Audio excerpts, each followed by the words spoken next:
झांसी के रक्सा थाना क्षेत्र के ग्राम सजवाहा में चल रहे एक स्कूल विवाद ने तूल पकड़ लिया। एक ही बिल्डिंग में दो स्कूलों के संचालन को लेकर शिकायत के बाद आज पुलिस और बेसिक शिक्षा अधिकारी मौके पर पहुंचे। जांच के दौरान स्कूल प्रशासन से दस्तावेज मांगे गए, लेकिन वे कोई वैध कागज प्रस्तुत नहीं कर सके। बीएससी ने साफ किया कि स्कूल को मान्यता प्राप्त नहीं है और एक ही बिल्डिंग में दो स्कूलों का संचालन नियमों के खिलाफ है। विवाद की जड़ में बिल्डिंग मालिक आशा राजपूत का आरोप है कि उन्होंने कोरोना काल में अपनी बिल्डिंग किराए पर दी थी, लेकिन अब स्कूल प्रबंधन उसे खाली नहीं कर रहा और बिना मान्यता के स्कूल चला रहा है। दस्तावेज मांगे गए लेकिन उपलब्ध नहीं कराए गए। प्रबंधक को सोमवार तक का समय दिया गया, उसके बाद ही आगे कार्रवाई की जाएगी। फिलहाल प्रबंधक ने मौके पर मौजूद न होने के चलते विवाद का निस्तारण नहीं हो सका। पुलिस ने दोनों पक्षों को सोमवार तक का समय देते हुए शांति व्यवस्था बनाए रखने के निर्देश दिए। अब सबकी नजर सोमवार को होने वाली कार्रवाई। क्या नाम है आपका? मेरा नाम आशा राजपूत है। मैं मारुति नंदन इंटर कॉलेज की प्रबंधक हूँ। क्या विवाद हुआ था आज? क्यों आपके यहाँ बीएसए और सीओ सदर आए थे? क्योंकि मैं नए सेशन से अपने बच्चे मारुति नंदन में बिठा रही हूँ आगे के पोर्शन में। भावना वहाँ से आई हैं, डीपीएस की प्रिंसिपल हैं, और उन्होंने सीओ सदर को बुला लिया है और बीएसए साहब आए थे। उन्होंने जांच की मौके पर। काफी इस बात पे जांच हो रही है कि बीएसए साहब ने इनको मना किया है कि आप अपने बच्चे इस बिल्डिंग में नहीं बिठा लेंगे क्योंकि आपके पास मान्यता नहीं है, और ये जबरदस्ती अपने बच्चे बिठा लिए हुए हैं। इस बात पे जांच होने आई थी और बीएसए साहब ने इनको सख्त आदेश दिया है कि आप अपने बच्चे इस बिल्डिंग में नहीं बिठा लेंगे। क्या आपने इनको किराए पे बिल्डिंग दी थी क्या? नहीं, हमने इनको किराए पे नहीं, हमने इनको शेयरिंग पर दी थी। तो फिर ये कैसे स्कूल संचालित कर रहे जब मान्यता समाप्त हो गई? इनकी मान्यता थी नहीं, ये बिना मानक के चला रहे थे। हमें भी पता नहीं था कि इनके पास मान्यता नहीं है।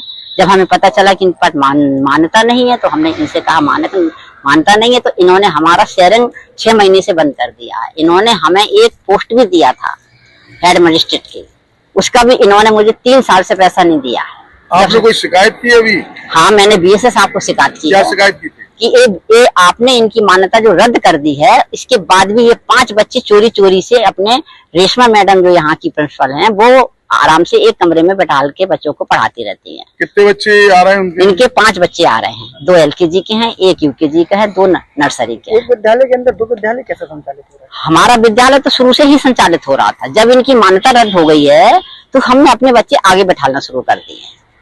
अब मारुति नंदन तो पहले संचालित होता था। हमारा विद्यालय पीछे की जो क्लासें हैं उसमें चल रहा था। तो फिर आपने कैसे दे दिया इनको आगे? हमारे लॉकडाउन के समय पर हमारी कुछ क्लासें, हमारे स्कूल में कुछ क्लासें खाली थी।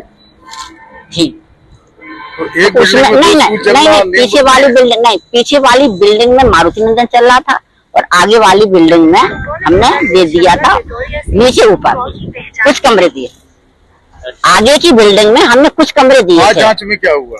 आज जांच में सीओ साहब ने ये कहा कि ये हमारा मैटर नहीं है। आपके कॉन्ट्रैक्ट में ये कहीं नहीं लिखा हुआ है कि कौन सी बिल्डिंग हमने, कौन से कमरे मारुति नंदन के हैं, कौन से कमरे डीपीएस के हैं। इसलिए हमारा मामला नहीं है। एक मामला कोर्ट में है, आपको जाना है तो आप कोर्ट जाइए। बीएसए साहब ने क्या आश्वासन दिया? बीए साहब ने उनको फिर सख्त अब दिया है कि आप 7 बच्चे बैठाल के यहाँ पर, आपके पास मान्यता नहीं है, आप यहाँ बच्चे नहीं बैठा सकते हैं। तो भावना मैडम जो उनकी प्रिंसिपल है, उन्होंने कहा कि हमारे पास प्री प्राइमरी नर्सरी का आपके पास कोई ऐसा ऑर्डर नहीं है कि जो हमें रोक पाए। तो उन्होंने ये कहा है कि आपके पास भी कोई ऐसा ऑर्डर नहीं है कि आप इसको इसमें बिठाल पाए। मैडम, आप 5 बच्चों को बिठाल के, 5 बच्चों को यहाँ बिठाल के आप क्या पा रही हैं? बच्चों का भविष्य क्यों खराब कर रही हैं? आप यहाँ से अपने बच्चे डोंगरी ले जाइए। और सबसे बड़ी बात यह है, विनायक जी हैं, उन्होंने मेरे साथ कांटेक्ट किया था। मुझे जी कौन है? विनायक यहाँ के प्रबंधक हैं, जो उन्हीं का स्कूल है। कहाँ रहते हैं? वो अच्छी चीज को देख के नियत खराब हो जाती है।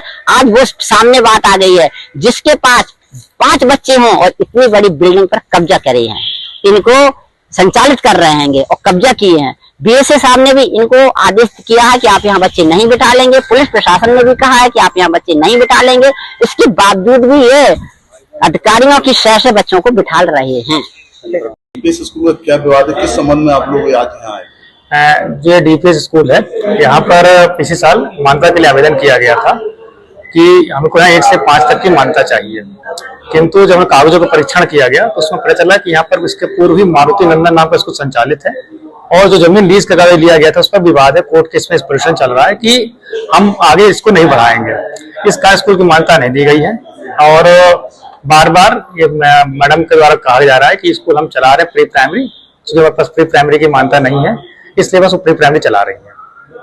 आज क्या हुआ जिस कारण मैडम के द्वारा शिकायत की गई है कि जो मार्जिन की प्रिंसिपल मैडम है वो अनावश्यक स्कूल में चली जाती हैं और कार्य स्कूल चलाने में प्रधान करती हैं।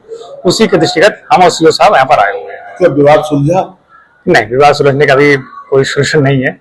हम प्रयास कर रहे हैं कि इसको जो इसके ऑनर है उनको बुला करके निस्तारण कराया जाए। क्या दो मान्यता के संबंध में कुछ विवाद आया? नहीं, क्योंकि एक स्कूल को दो मान्यता दिया ही नहीं जा सकता, इसलिए यहाँ पर दूसरा स्कूल मान्यता मिलना संभव ही नहीं है। कितने बच्चे इसमें? मैडम को 10 बच्चों के बारे में बताया जा रहा है कि 10 स्कूल बच्चे यहाँ पर पढ़ते हैं।